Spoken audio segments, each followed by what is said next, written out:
अस्सलाम वालेकुम। अरसलान एकेडमी में खुशामदीद। स्टूडेंट, आज मैं आप सबकी खिदमत में हाज़िर हूँ। एम.ए. उर्दू साल दोम इस्लामी यूनिवर्सिटी बहालपुर, और आज मेरा टॉपिक है मजीद अमजद के हालात ज़िंदगी और इनकी शायरी। जी हाँ, जैसा कि आप देख सकते हैं कि मेरा जो चैनल है इस पर काफ़ी टाइम से वीडियोस अपलोड नहीं हो सकी, तो उसके लिए मैं माज़रत करता हूँ, क्योंकि मैं कुछ मसरूफियात में था जिसकी वजह से मैं कोई वीडियो अपलोड नहीं कर सका। लेकिन ऐसा नहीं है कि मेरा चैनल जो है बिल्कुल वीडियो अपलोड करना बंद कर चुका है।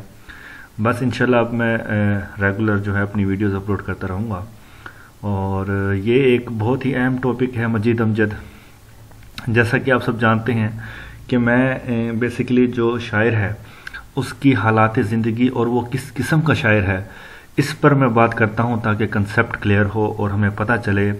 जो स्टूडेंट्स हैं उनके सवाल होते हैं कि कौन सा शायर किस तरह का था, क्या शायरी करता था, तो ये मैंने उस पर वीडियो बनाई है। तो चलिए वीडियो स्टार्ट करते हैं कि मजीद अमजद 29 जून 1914 को जंग में पैदा हुए। इनका शुमार इन लोगों में होता है जिनका बचपन मसाइब में गुजरा है। सौतेली माँ के कुर्ब की आग से बचने के लिए ननिहाल में जाकर आफियत तलाश की। 1939 में इनकी खाला की बेटी से शादी हुई। दोनों के मिजाज आपस में ना मिल सके, जिसकी वजह से औलाद से महरूम रहे और आखिरी अयाम भी इनके निहायत तकलीफ़दा रहे, क्योंकि इनकी वफ़ात से पहले एक माह तक इनको पेंशन ना मिल सकी। सूरत हाल फाका कशी तक पहुँच गई। इसी हालत में 11 मई 1974 को साहिवाल में वफ़ात पा गए। तो स्टूडेंट्स देखें, ये एक ऐसे शायर हैं जिनकी पैदाइश से लेकर मौत तक हालात आपके सामने बयान किए हैं कि किस तरह तंग दस्ती में इन्होंने अपने हालात गुजारे हैं। अब बात करते हैं इनकी शायरी पर। तो शायरी से पहले मैं आपको एक चीज़ बताता चलूँ कि जो भी शायर है उसके हालात ज़िंदगी और जो उसके बचपन है वो उसकी शायरी पर ख़ास असर करता है। उसी के मुताबिक जो है वो अपनी ज़िंदगी को अपने अल्फाजों के ज़रिए जो है कारी के सामने पहुंचाता है। तो चलें शायरी की बात करते हैं।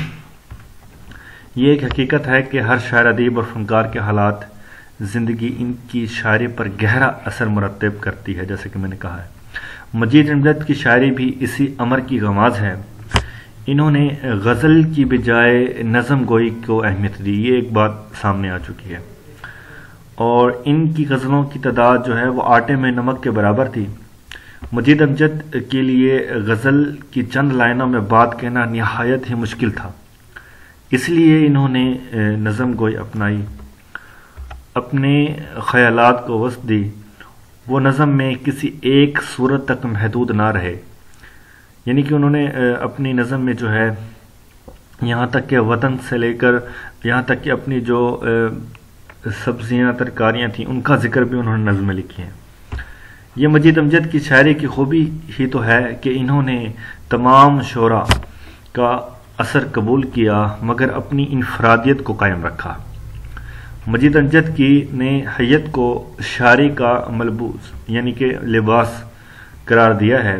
यानी जिस तरह लिबास के ज़रिए इंसान के बारे में काफ़ी कुछ समझ में आ जाता है, इसी तरह से शायरी की हैयत से खारजी पहलू का पता चलता है। मजीद अमजद की शायरी में उदासी का गहरा रंग है। ये एक बहुत ही अहम बात है कि इनकी शायरी में उदासी का जो है वो गहरा रंग नज़र आता है। वो गम फ़िक्र की हालत में फूल को देखकर इसका मुस्तकबिल भांप लेते हैं, क्योंकि आने वाले कल में कोई भी इसकी खूबसूरती को पहचान ना सकेगा। इसलिए वो कहते हैं कि यही फूलों की ज़िस्त का महासिल है कि इसका तबस्सुम इसकी अजल है।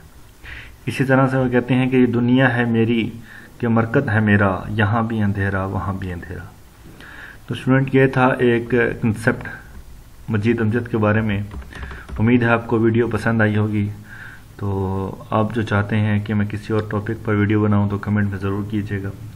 अपना ख्याल रखिएगा। अल्लाह हाफ़िज़।